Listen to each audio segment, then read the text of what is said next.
Okay, we got Wokeness in video games by your boy. All right, and judging by the thumbnail, it looks like he has a headache.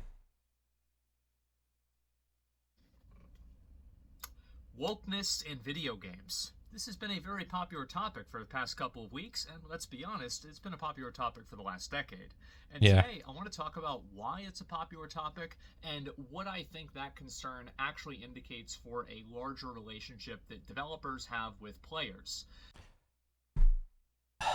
So a lot of the times, whenever a woke video game comes out, at least nowadays, since I've gotten back into playing video games over like the last like what 3, 4 years, 5 years ish since I started like PC gaming, um, I just don't play I usually don't play games on day one, and I usually just wait till like reviews come out. I don't, you know, go off of like back in the day when I was a little kid and I played a video game. The game would come out like, and I'd be there on like midnight release or whatever, and I wouldn't wait for the reviews because I was a little kid and I was impatient and I just wanted to play the game. And I never really cared about the wokeness of it back in the day. Um, but I don't know. It's just a more and more prevalent thing I see happening in modern. Modern video games, like the gaming industry. I mean, more specifically, like the AAA industry. Really, um, I don't really see it too much in like indie games, like single A or double A companies or anything like that. It's more of a your AAA companies, your already established big companies that are making some questionable decisions in terms of storytelling. That's really the issue. And like, not gonna lie, when if like if a game comes out on day one and it gets like a bunch of like bad reviews from it, um, I will probably hold off on buying a game. That is most of the time what I do. Because I have been just burnt too many times getting a game on day one. The game doesn't work. There's too many bugs, regardless of how woke or not woke it is. Like that's not even like the primary thing. A lot of the time, it's like, does the game work in the first place on day one? And a lot of the times, the answer is no. So that's that's like one thing in and of itself. But I mean, let's just keep going. And I think that's really where the problem lies. I think that the issue that people have with wokeness is actually not the disease, it is just merely a symptom of the disease.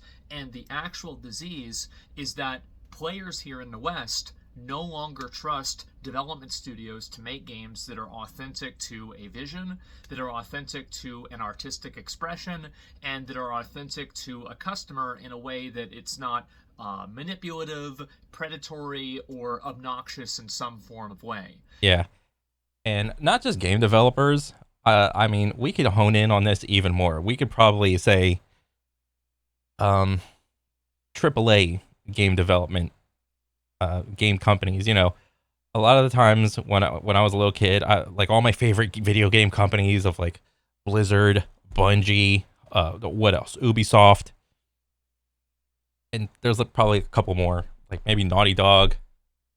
Um, I would, these companies weren't established, didn't have like established names really, or at least for me as a little kid, um, I had to like work up to like knowing the companies. It's like, oh, if this company made a game, I knew it was like it's like self vouched itself. Like, ooh, they released those badass games. They're making this game. Ooh, I can trust that this one's gonna be a banger too. And what has actually happened is that all those vouch points that they got in the past when I was a little kid, they're just not there anymore. And that sucks because I'm like super nostalgic for like a lot of these AAA game companies that I grew up with and whatnot, and to see what they become. It's kind of sad in one sense, but I mean, how long can one company just be like absolutely awesome from now till the end of time? No, probably not. Um, so I mean, it seemingly it's like uh, it's only a matter of time before the company or your favorite game company makes a little boo boo, oopsie. And I think that this is a fundamental problem that goes right down to the DNA of the way that people view Western development studios.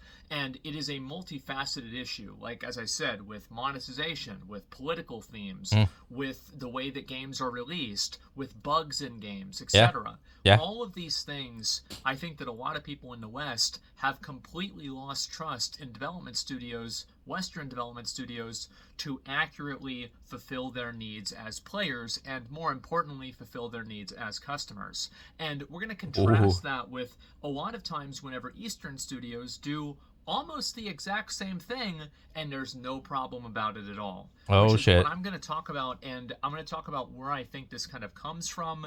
And So like I haven't played a lot of like Eastern games or I don't know what he means, like Final Fantasy type games, like JRPGs or some shit like that. I mean, I don't know. Maybe he's right. Maybe they do it better. why I think people have as much of a problem with it. So, the first thing that I want to talk about is monetization, because monetization is one of those, it's something that obviously everybody thinks about, Yeah. but it might not really, people might not really make the connection, monetization and wokeness in video games, but fundamentally, these are just two different ways that people are communicating that they have a distrust for the developer or the publisher of a video game. So, whenever, for example, a Western video game has a battle pass, whenever it has any sort of other, pay to win features or something like that, people might get very frustrated or very annoyed with that. And I think it's very fair to do that, but I also think that that frustration is very much subdued compared to people being frustrated or annoyed with development studios doing that are Eastern. For example, Japanese, Chinese, Korean, etc. Hmm. So I'll give you a really good. So like the whole monetization scheme in terms of like when a game comes out and it's pay to win, like and you want to compare like Western audience, Eastern audience, um, like if a game comes out and it's like free to play and it's got and like their monetization model is just like has a battle pass, it's got a regular battle pass, it's got a premium battle pass, maybe it's got like a super premium battle pass. Um, I have just a lot of my experience comes from Apex Legends. I think I played that game for like 3,000 hours, and I was a fan of it. You know, it's especially on mouse and keyboard. I would say for mouse and keyboard, Apex Legends is like, and this is gonna be a stupid analogy, but it's like drinking beer. At first, you don't like it, but the more you expose yourself to it, you kind of acquire the taste more or less. And I did for like I said, a couple thousand hours, and I got used to. I think the very first season I came in on was like season 4. Um, it was either 3 or 4, and I didn't buy the battle pass for that season, but I invested enough time into it, and once I did develop like a little bit of skill in the game, I was like, "Oh, okay, let me get the battle pass. This game seems pretty good," and I did that for 3,000 hours. But at the end of it, I mean, I had a lot of great time in Apex, but um, I I had a just I think I had like an equal, if not more, or I don't know. I had just as much time of like hating the game, like very like getting very frustrated, being passive aggressive towards people. You know, like I would be not gonna lie, I would be like toxic in the game, and I kind of regret that now. But I mean, essentially, I liked the game enough to where I didn't only buy the battle pass. I started like investing, well, not investing. I started buying the skins. I started buying more and more loot boxes. The more invested, I got with the game because I was under the guise and the delusion of, oh, maybe if I get good enough, I could maybe I could go pro in the game. Maybe I could start doing scrims, and then maybe I could start a business, and then maybe I could write all this shit off all my taxes. It's like, no, what a delusion that was. Um, and yeah, I think I have no idea how much money I spent in fucking Apex. I'm kind of embarrassed to say, but at the time, at the end of like 3,000 hours, I think I had like 7, 8, or maybe 9 heirlooms. And if that, and plus a lot of fucking skins, and whatever that equates to, about $500 an heirloom. So do the math. Like at the end of those 3,000 hours, I look back, and when I finally uninstalled Apex, I was like, damn, the only thing I got out of it is like the experience of playing with like my friends at the time. And that part was really cool and fun, but I don't know if it was like fucking $5,000 to $10,000 fun. I fucking regret that shit, dude. Like, Jesus. And that game isn't even like pay to win, really. You could argue like some of the gun skins are and whatnot, but I don't know. And that game alone taught me the value of cosmetics, like in a game. So, I mean, I pretty much don't really buy battle passes anymore because I was like, fuck, what have I done? Good example, it's one that's actually going on right now, is Dragon's Dogma 2. Dragon's Dogma 2 has a pre-order, and if you buy the pre-order, Oh you're yeah, able to get a number of bonuses and free little cool I saw items. that. And, I think there's like a ring that you get that makes your character, like, it's kind of like one of those, like, almost autoplay type rings in Final Fantasy 16. Hmm? And I'm not sure exactly the details on it, but it is a ring that will give you an advantage in the game, at Oh least to Jesus, some degree or to some extent. God damn it! And this has been met with literally basically zero pushback. Nobody really cares about this. Why Really? would people care about it? Because they're excited for the game and they're very happy about it. However, I do think that if an American studio did something that was similar to that, you can look at, for example, Diablo 4 and surveys that they've put out and how much people have mauled it at Diablo 4 even. Yeah, I have seen these. What do you call it? The Diablo 4 surveys. They are so egregious. It's so funny. I think when I played Diablo 4, what did I do?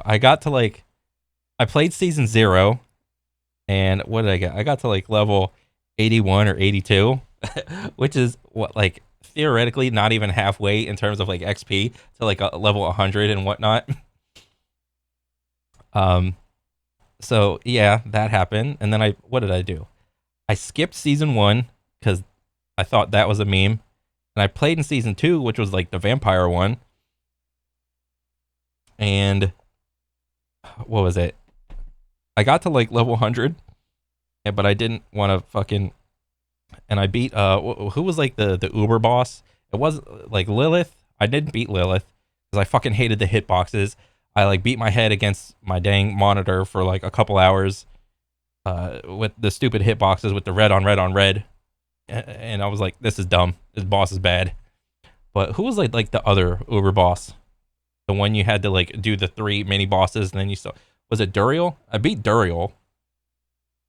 Like, that was fun. Um, but bro, like Diablo 4 was just bad. Like half the time I was looking at fucking items. Like, Jesus Christ. Floating the idea that they're going to have anything that even remotely resembles anything like a pre-order bonus. People lost their minds over 3-day early access. So whenever you get to, Honestly, I don't care about 3-day early access anymore. The only people that this matters to are like the hardcore people, like the tippy top, like 1% of people that played the beta, or no, they played like the alpha 1, they played the alpha 2, they played the beta, the closed beta, they played the open beta, and then they have the game so fucking figured out. By the time the game gets actually released, they pre-ordered the game so they can play it 3 days early, and then all the boys are trying to race each other to like world first 100 so they can get like the most clicks on their like Twitter or whatnot. It's like, Me as like an average dude could not give less of a fuck about that. I don't care, even if it was like one of my favorite games. I could care less if GTA 6 did that, or if Elder Scrolls 6 did that, or what else? It's like another really good like genre, or not genre, but a game that could do it. That I would be heartbroken if they did it. But I don't know. I'm just older, and I could give less of a shit anymore, because if I just do the old appeal to history, games that do like the couple early days of access, what I've seen is that the game does not work on the first day. People are just sitting in front of their computer, just talking, and I'm like, okay, whatever. I'll just go play something else. I'll wait for this shit to get ironed out and play like a couple days later. I'll play a week or 2 weeks later, maybe a month later, and because that's just FOMO taking advantage of you if you're complaining about the 3 days. Yes, I would not like it because it incentivizes you to pre-order the game and buy the super version of the game, and it's stupid, and I wish they didn't do it. But am I gonna lose sleep over it? No. Actually makes your character more powerful, imagine how upset they would be. Now, I understand Diablo is a multiplayer game and Dragon's Dogma is a single player game, but I actually don't think it's that big of a difference. I think that the meme of, for example, Ubisoft games having DLC on day one for single player games, and then also these issues with other games that they have as well, with paid advantages and convenience items even in single player games. Yeah. This is something that is actually multifaceted. This is something that's happening for multiple games in the West, and the same energy and the same frustration is not being put on developers in the East. And Mm. I think the reason why, I think there's a number of different reasons. Number one, I think one of the big reasons is that there is a language barrier. And so a lot of Oh, people don't necessarily voice their concerns or voice their complaints against the developers that's fair. because they assume the developers won't understand them because Yeah. they're Japanese or Chinese or something. So it's going to be hard for them to communicate with the developer. And so that's number one. And I think number two is that this goes into a grander problem where people have a distrust for American corporations. And so Oh, the gaming community exists inside of the American gaming community, and the Western gaming community exists inside of a culture that is increasingly more skeptical about capitalism. And I think also for death by capitalism. in some cases, very good reasons. So, for example, whenever you hear about these quarterly profits that happen on a very regular basis, and then you hear that 800 people get fired from a studio, you put two and two together there, and it seems like somebody's a piece of shit, doesn't it? Yeah. So, what ends up happening is that people see these things happen in these Western development studios, and they're basically seeing record profits, everything's going great, and they're Oh, okay. So he's about to say, since the Eastern Bros see the Western Bros do this to some degree of success, they're just gonna copy it.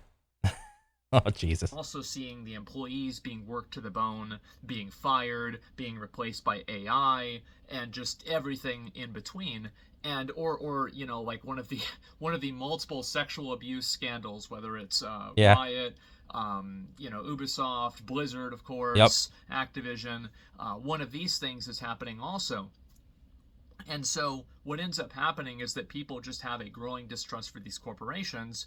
And because they have a distrust for the corporations, fundamentally that distrust comes from a foundation of the companies trying to put profit above everything else. So then whenever that distrust is manifested and you have, oh wow, it's another battle pass that expires. Oh boy. Oh Now you've boy. got to play the video game 20 hours a week.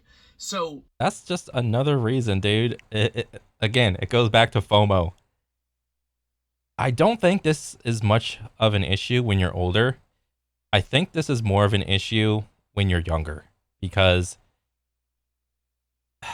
I don't know. Like when I was a little kid and I played like Halo and Call of Duty, like battle passes weren't really a thing back in the day. But I couldn't imagine being like 12, 13, 14, 15 years old and being brought up to play these games that are like live service, always online, battle passes. You got all your boys on. Maybe one of your boys gets a battle pass and he starts unlocking all the skins. Maybe he unlocks all the skins and he dips into the store to get the cool skin, and then you look at his character. Because I mean, let's be real, like the first person FPS game unlocking skins for a character is a meme in and of itself. You look at your boy's character and you're like, oh wow, this is so cool. You look so cool. How'd you get that skin? And he's just gonna reply, I just bought it, man. And then the other dude's gonna feel some sort of way. I would like to say peer pressure, but maybe not really peer pressure. He's gonna feel some sort of way about his boy looking really cool, and he just has like default skin. And I mean, this is a thing with Call of Duty, or not necessarily Call of Duty. I realized this was a thing also with Apex, because during my last couple hundred hours in Apex, I was just so like frustrated with it. I just set all my characters to default skin and all my guns to like default skin, and what ended up happening was so weird. I never experienced it before. That whenever I like solo queued ranked, which is a joke, it started putting me up with teammates that had really cool skins. And I like deleted all my badges, so I just looked like default Andy. And because what was really weird, whenever I was playing on like the 2000th to 2500th hour of Apex, I would be the guy that had the cool skins, the cool badges, and whatnot, and my teammates would be the default Andys for like some amount of time. And there's like a certain skill level that comes with the default skin Andy, unless you're like trying to prove a point or some shit. And bro, when I put my skins to default, I just enjoyed the game more. Like I felt like the matchmaking system was working with me, not against me. There was no Big Brother type of deal going along with it. And I mean, yeah, there would be times where like I would pop off on a match and then immediately next match, oh, you did really good in the match. We're just gonna stick you in like a Masters or a Predator lobby because you did good. It's like, okay, game. But yeah, those systems exist in free to play service games like Apex, and I think Call of Duty does something like really egregious with that shit. I think I like what I watched a video where what was it? Anytime you interacted with the store and bought something for like X amount of money you spent in the store, you would get some amount of matches after that purchase of just easy bot lobbies.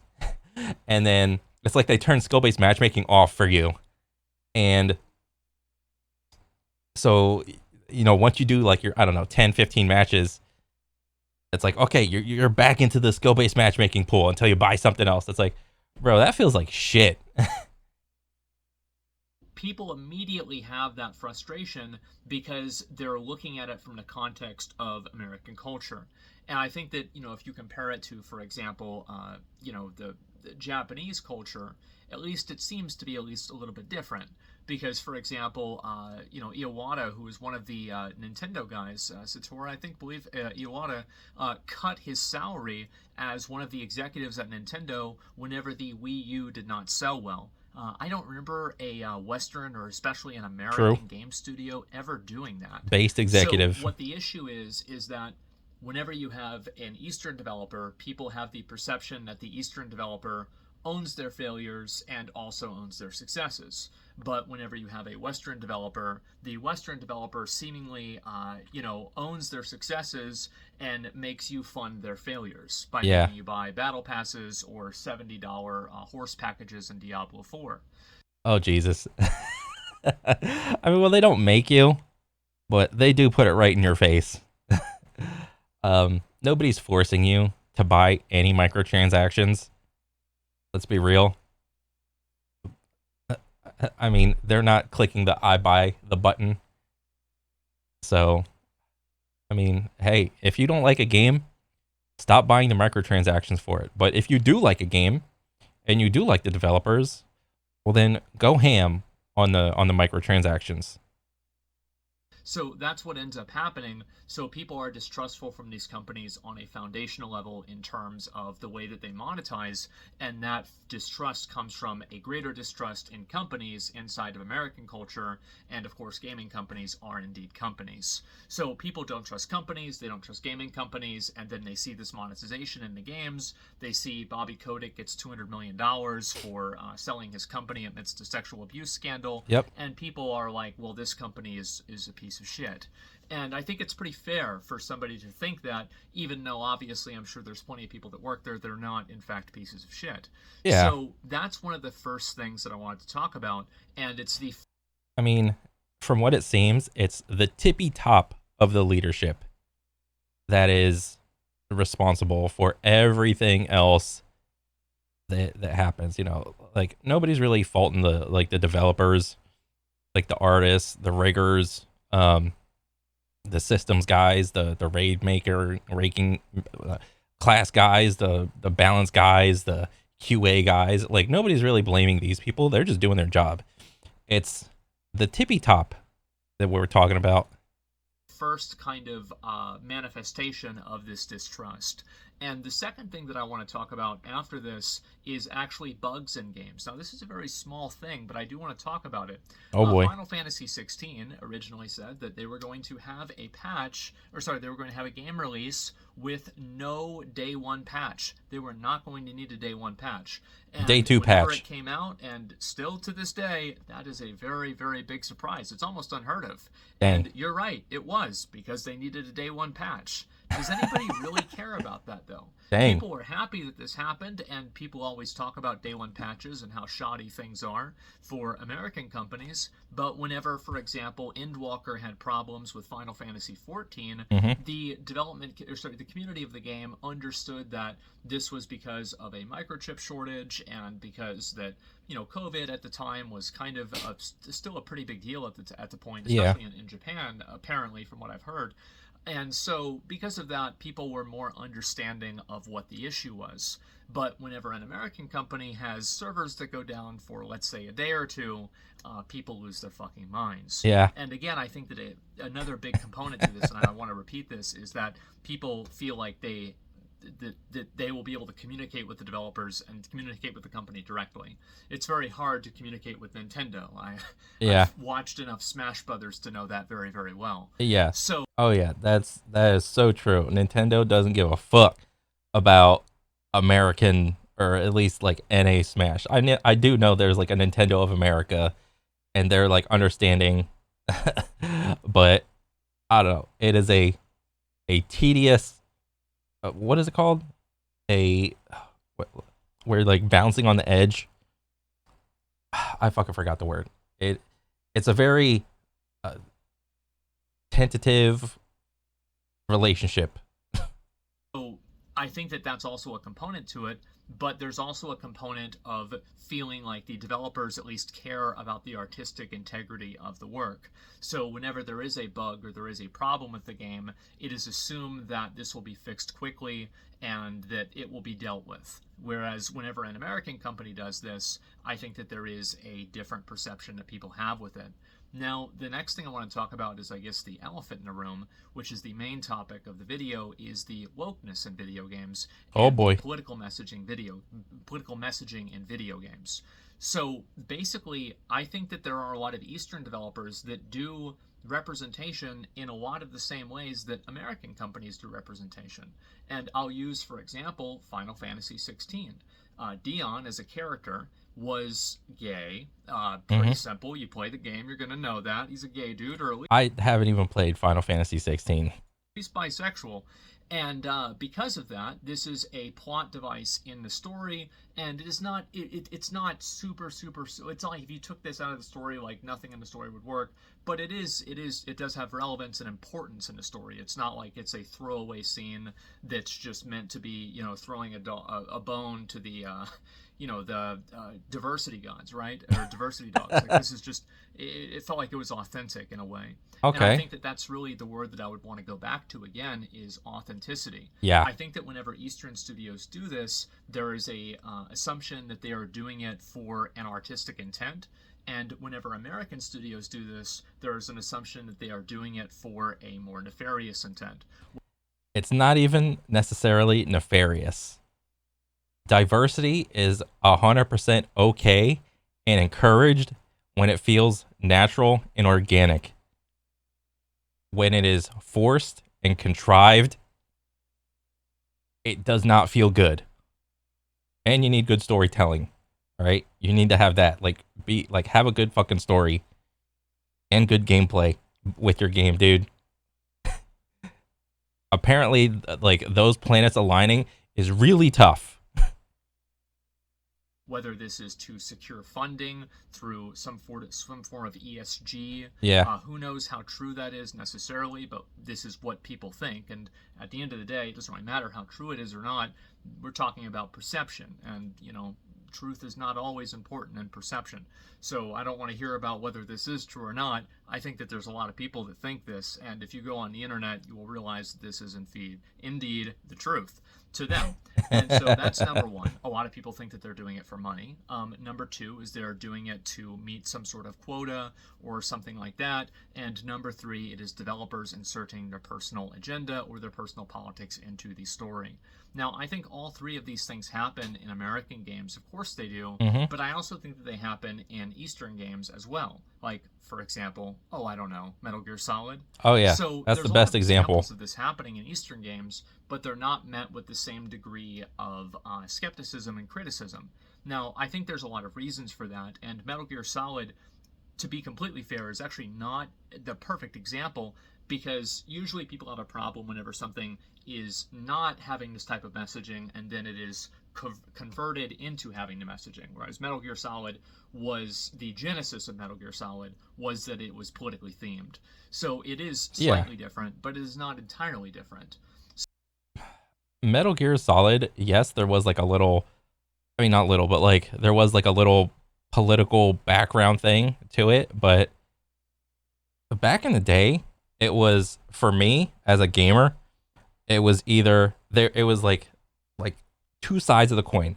You had one group of people that played Splinter Cell, stealth action, all right? And then you had the other side of the people, the other group that played, what do you call it? Metal Gear, also stealth action. Because what was it? Splinter Cell was for Xbox, and then Metal Gear was for PlayStation. So you had two stealth action games with like a little political overview behind it. And I didn't play a lot of Metal Gear.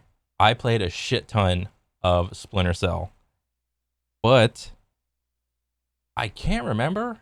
I can't remember the last time I played Splinter Cell. I played all of them, but I don't really remember if there was like a lot of diversity in Splinter Cell, to be honest. Maybe there was, and I'm just like misremembering. I just remember the story being good, but also like anytime I watched like, what was it? My buddies play like Metal Gear Solid.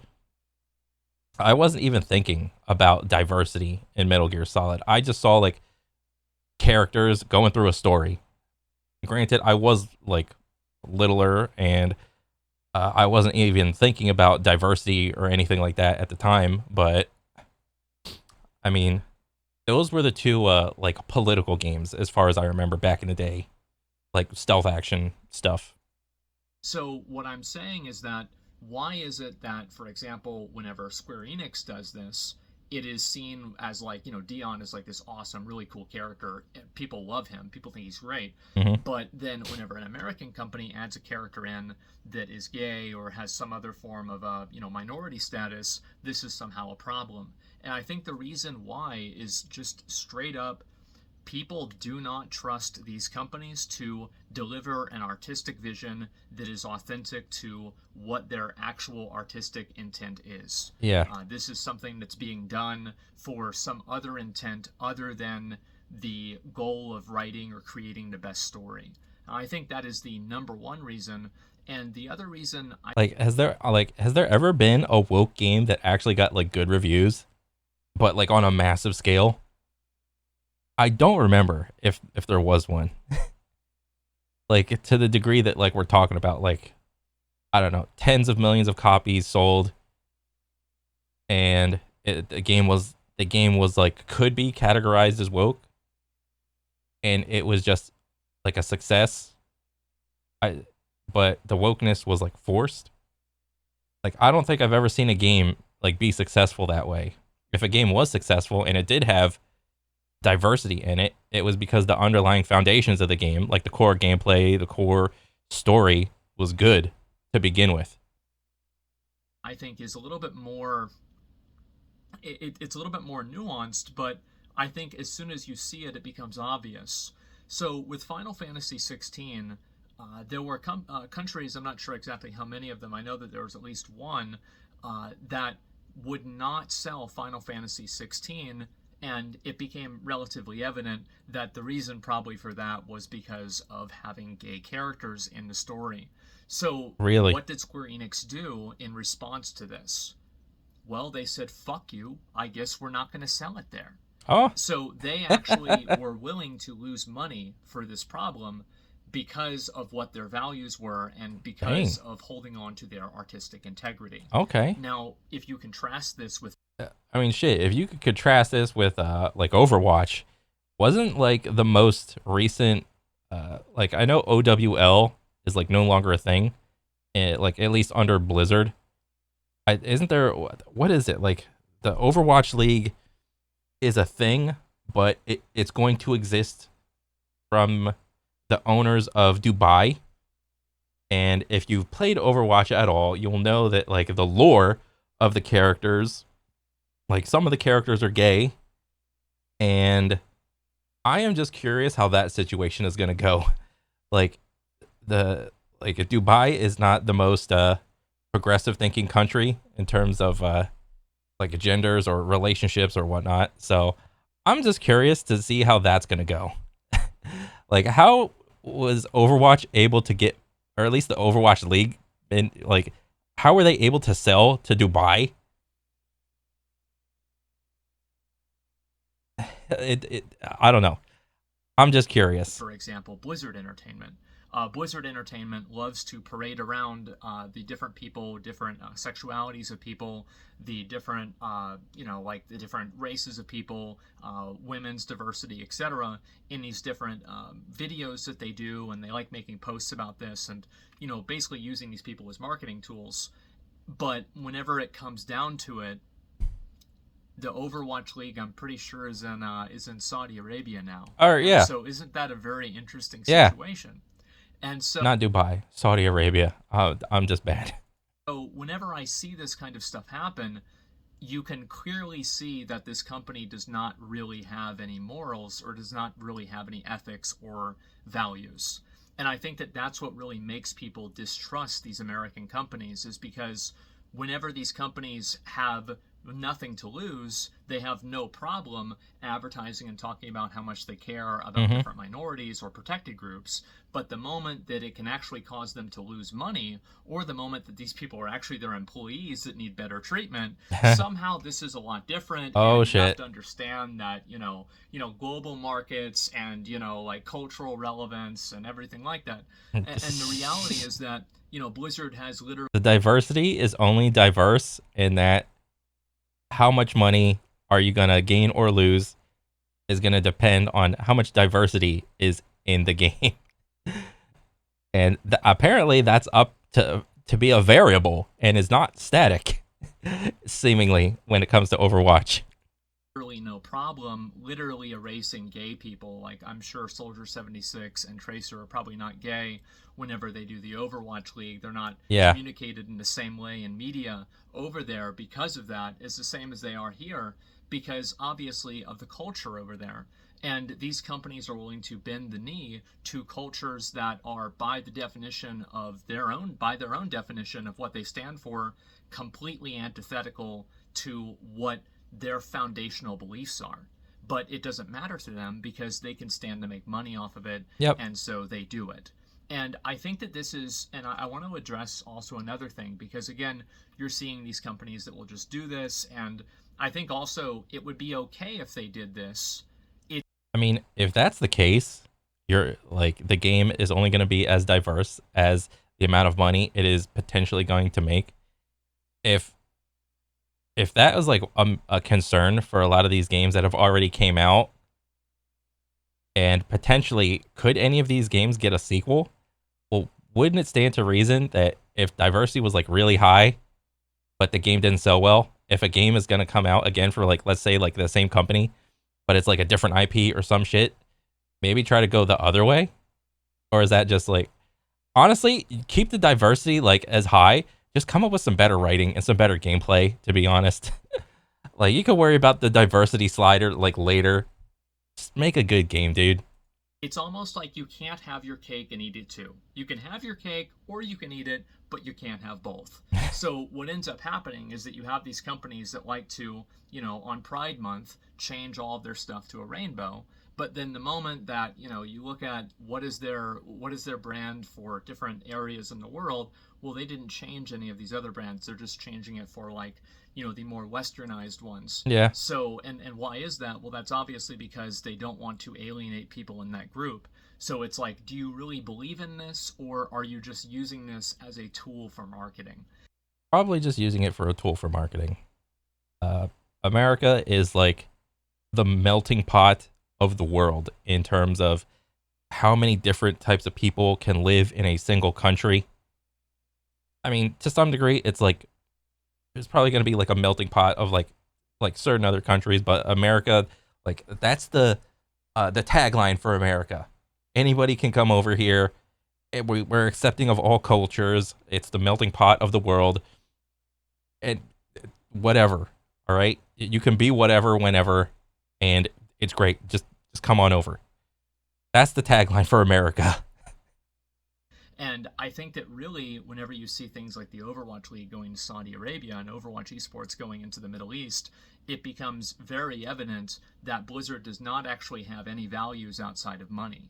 And I think that that's also another very big factor, is that you compare that with Square Enix, who is willing to, again, lose money for their values. And it's not even losing money for your values, it's losing money for the artistic integrity of your product. You Mm, have to fundamentally change your product in order to adhere to somebody else's social norms. So your art is not good enough to exist on its own. Now it has to be modified, altered, and fundamentally censored in order for it to meet in a lot of ways, reductive cultural standard.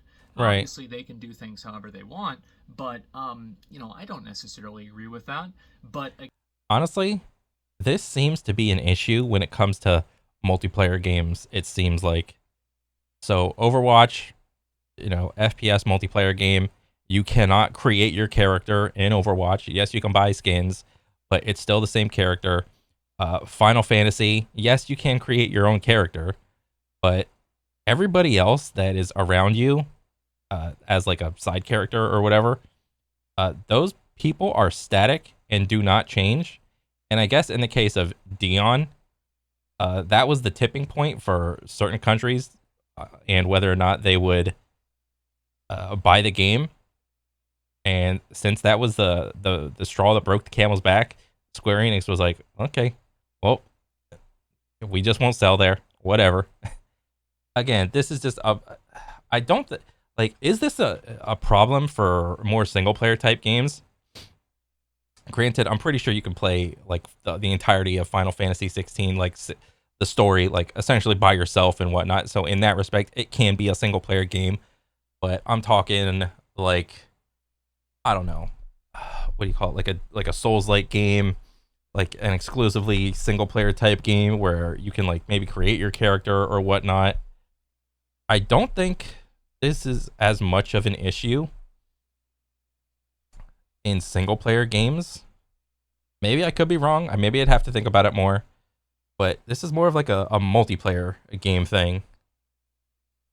Again, if you're making games like this and you're selling them over there, I don't want to hear about how much you care about gay people. Like, just straight up. This is insane.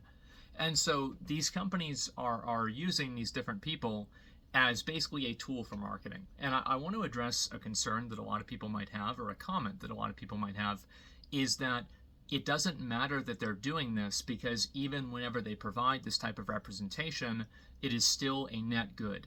And I completely disagree with that. And I Oh, want to explain why I disagree with it. The reason okay. So let me see if I can keep up. Some people think it's okay for a game to change their artistic stuff for one country and leave it a certain way for another country. Some people think it's okay, and Asmund thinks it's not okay. Okay.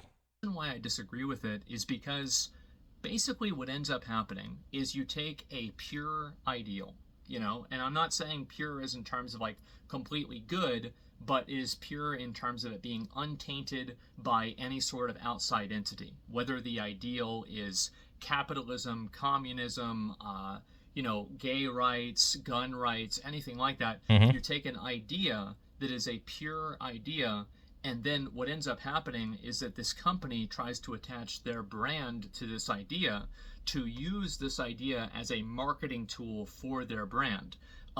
If you've ever seen the way that parasites infect bugs, this is actually extremely similar. So they are effectively parasitic on these social issues because they are using these social issues as a tool for marketing. And in the process of that, they are polluting these social issues with their own brand problems. Oh, okay. So Blizzard of Saudi Arabia could be just completely no diversity, and that is what all these people see over there in Saudi Arabia. But meanwhile, over here, Blizzard of the USA is everybody's diverse and so on and so forth and whatnot. And these people think Blizzard is this sort of way, and these people think Blizzard is that sort of way, and that's just the way it is. But I mean, because culture, I mean, maybe I'd have to think about that like more, because like, don't food companies do this already? Like, if I look at a McDonald's in America, their menu is like set in stone more or less. I mean, and even like in different states, McDonald's, like the menu is going to be slightly different. But then you go to a McDonald's in, I don't know, somewhere in Asia, whatever. The menu is going to be still McDonald's, but it's not going to be the one that you see. Maybe that's a bad analogy. So like, over here, Asian McDonald's is going to have like some menu, but then the United States menu of McDonald's is going to be like cheeseburgers and fries and shit.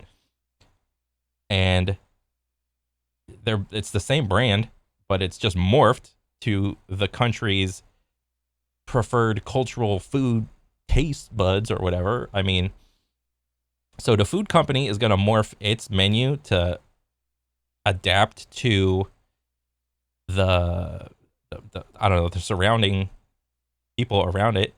So it would stand to reason that what do you call it? The video game company would do the same thing.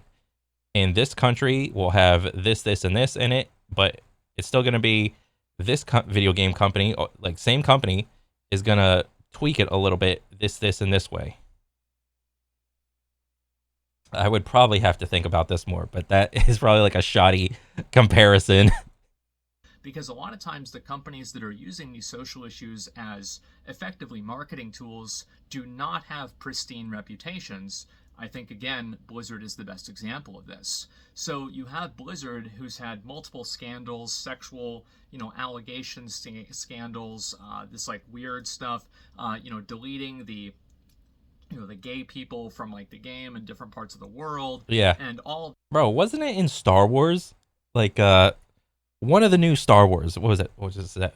Star Wars episode 7 or whatever? The one with what was his name? John Boyega? in the United States, what do you call it? And also Black Panther.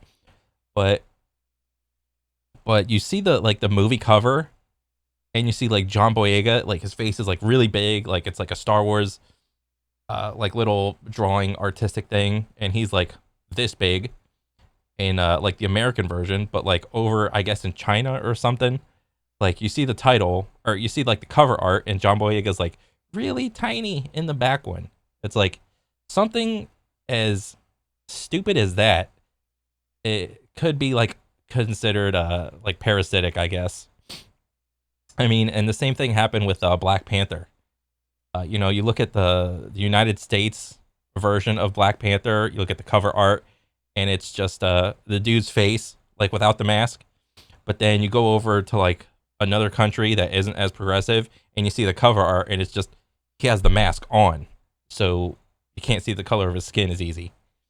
So it's like something does feel kind of nefarious when you see things like that happening. So yeah, These other kinds of issues, not to mention issues that are inside of their own games that took them over 10 years to fix, these are all problems that have been going on for a long time. And so then whenever you see them doing this and you see this issue, I think that a lot of people take the issue less seriously, and the mental messaging of that is that this issue is not legitimate, and they are delegitimizing and making people skeptical of the issue because the company is attaching themselves to the issue, and people are actually skeptical of the company, and they become skeptical of the issue through basically, like logical cause and effect. yeah, And I think that's why I find it to be so bad whenever these companies do this, and they do it in a cynical and self serving and profit driven way. for I don't have money. a problem with a company that wants to stand on business like Square Enix and say, hey, this is what we believe in,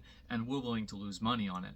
But in my opinion, whenever I see a company that has values that they will not, or that they will compromise for money, well, then you don't really have values. You just more or less have different marketing tactics, don't you? Yeah, And I think that's really the yeah. main, Your values morph based on who's paying you X amount of money.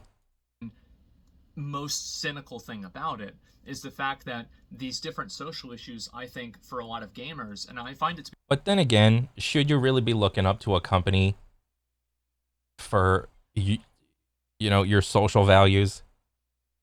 Like really? be very disappointing to see it whenever I'm watching like a new trailer on my stream and there's, oh my god, there's a fucking black person. Oh my god, there's a woman. And then I see my chat stream and I'll read YouTube comments. It's not just my community, guys. There's a lot of people that think this. And everybody is spamming woke. They're like, oh, woke game, woke game. Oh no, another girl protagonist, everything like this.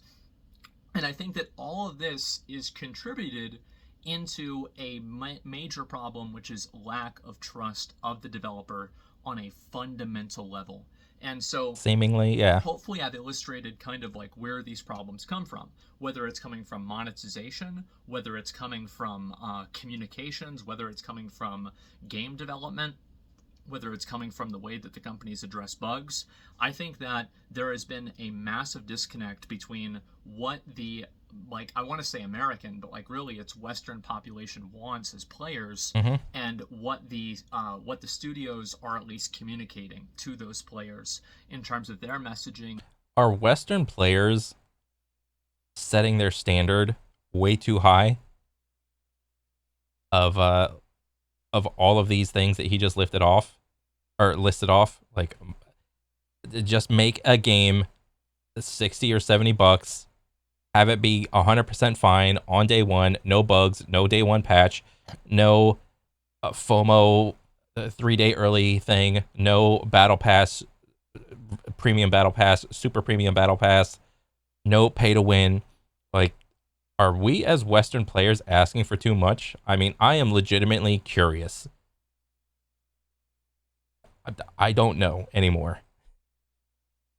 In terms of the way that they develop games, and also in terms of like how they market these games, because whenever these games are using these social issues to market themselves, and then just suddenly ignoring them in these other different parts of the world where the social issues aren't as popular, you can clearly see that the social issue is not something that the company actually holds value in. It's just, well, it is something the company holds value in, but that value is monetary and Yeah. not idealistic or principle driven. And so I think that one thing that people have to keep in mind is that every single time that a company does that and they attach themselves to one of these issues, and people can clearly see that there are inconsistencies or that they're doing this thing because they're trying to like make money, and they're not doing it, or like affording to lose money on it. This is something that I think will cause people to have a distrust or a dislike for the issue itself. And I think that we've seen that happen. Like, for Oh, okay. That is actually pretty insightful because people consume multiple forms of content, not just video games. And when people get bombarded by diversity issues in video games, uh, it's like, okay, I want to take a break from this game. I'm gonna go chill out, maybe go to sleep, maybe watch an episode of whatever, and then maybe they're getting bombarded by the same issue when they go to watch like an episode of something. It's like, do you really want to be like bombarded by social issues at every point, like in your consumption of media?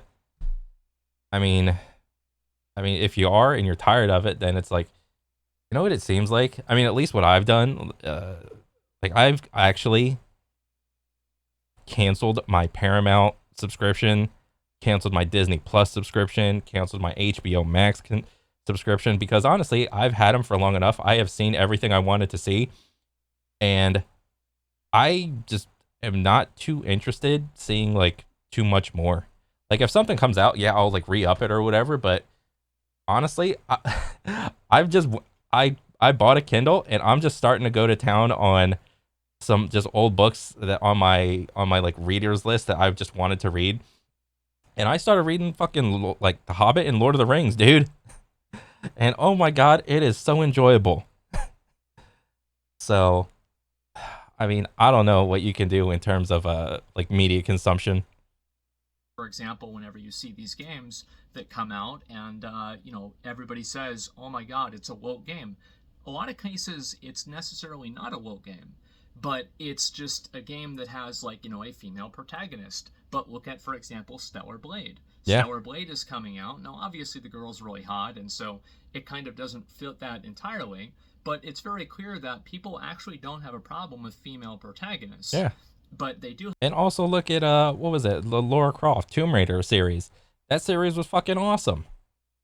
have a problem whenever it's a Western studio that's creating a certain type of female protagonist that feels like it is a, critique on modern society.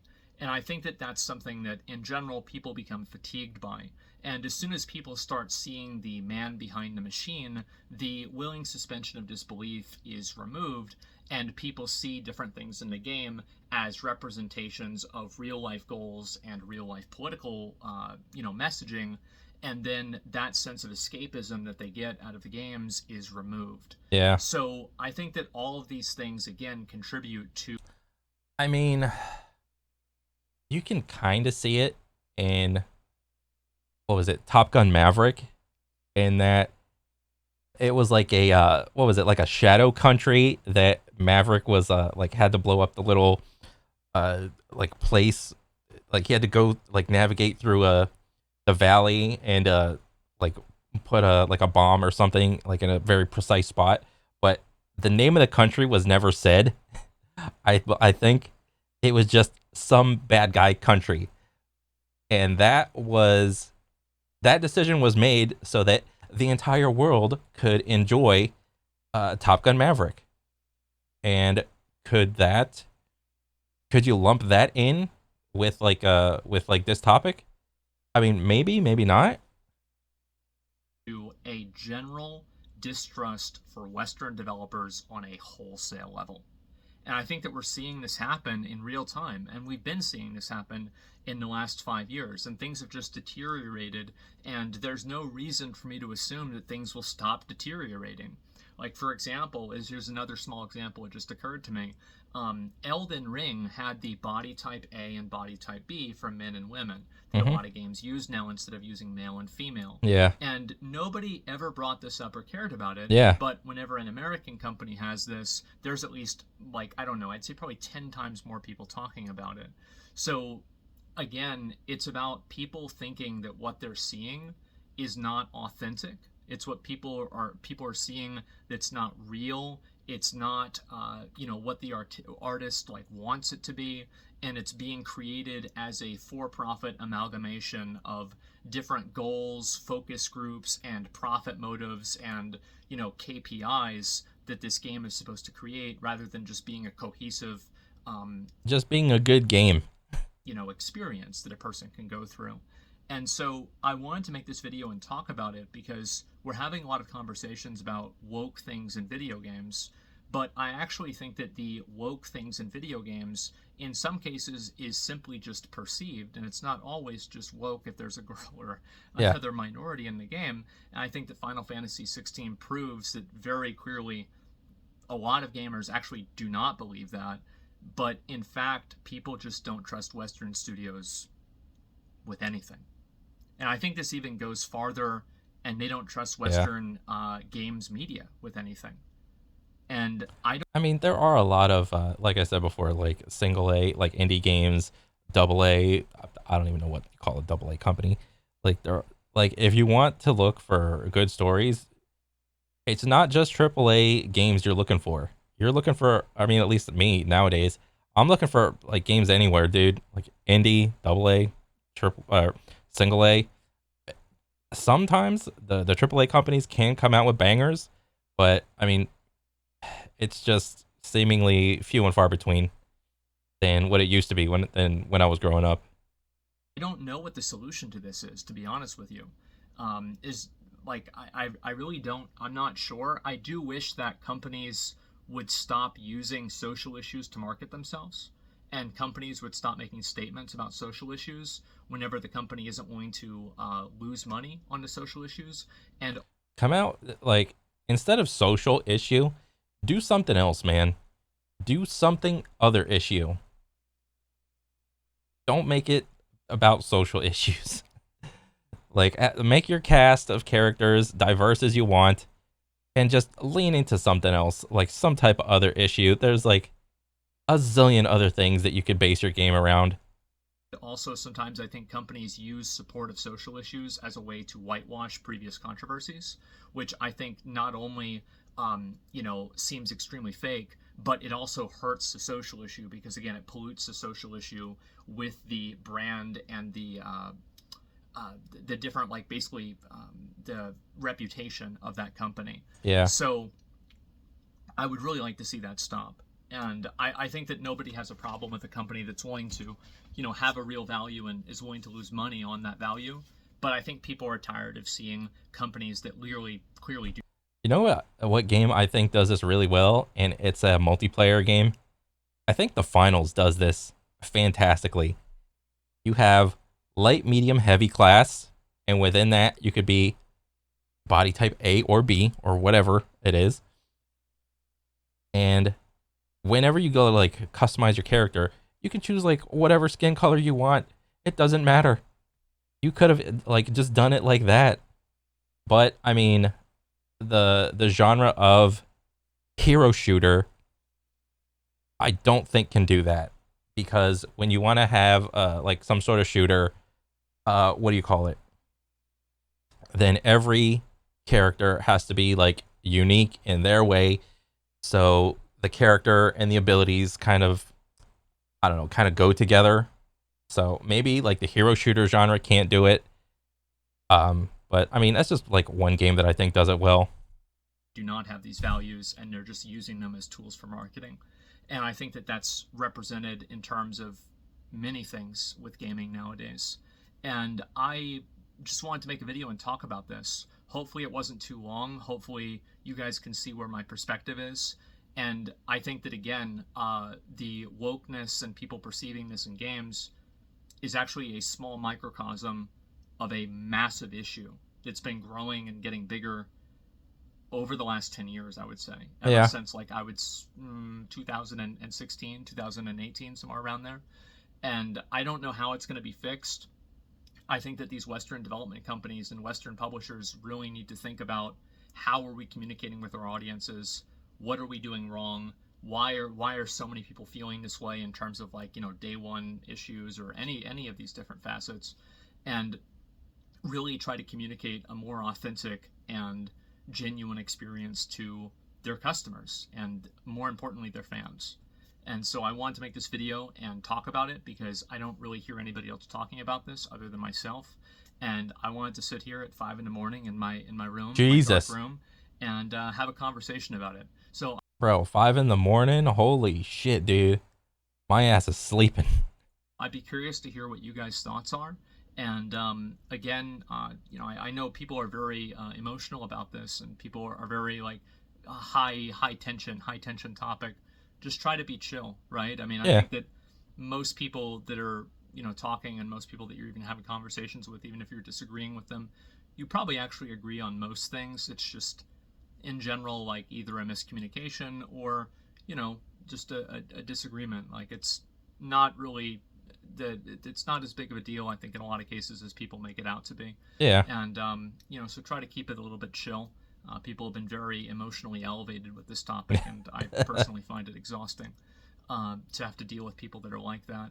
And Yeah. I mean, bro, like, I see randomly, like, in my YouTube feed, I'll just be like clicking the refresh button, and then a random thing will just pop up, and it'll be like, this is woke. This episode is woke. This show is woke. This video game is woke. This movie is woke. I never see like wokeness being applied to like books or anything, which is kind of funny.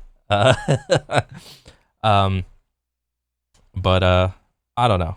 I'm just taking a chill pill with the shows and the movies. I mean, yeah, there's gonna be like a couple outliers that like good shows and movies come out and whatnot, but I don't know. I'm just taking a chill with it. Maybe let the library build back up, and yeah, just read some books, man. so, yeah, I'd be really curious to hear some people's comments and insight into this. You guys think I'm getting it right? Am I getting it wrong, etc.? What's been your experience? But yeah, that's about it. Thanks a lot for watching, guys. I appreciate it, and I'll see you later. Peace. All right. Yeah, I mean that was pretty all encompassing. Um,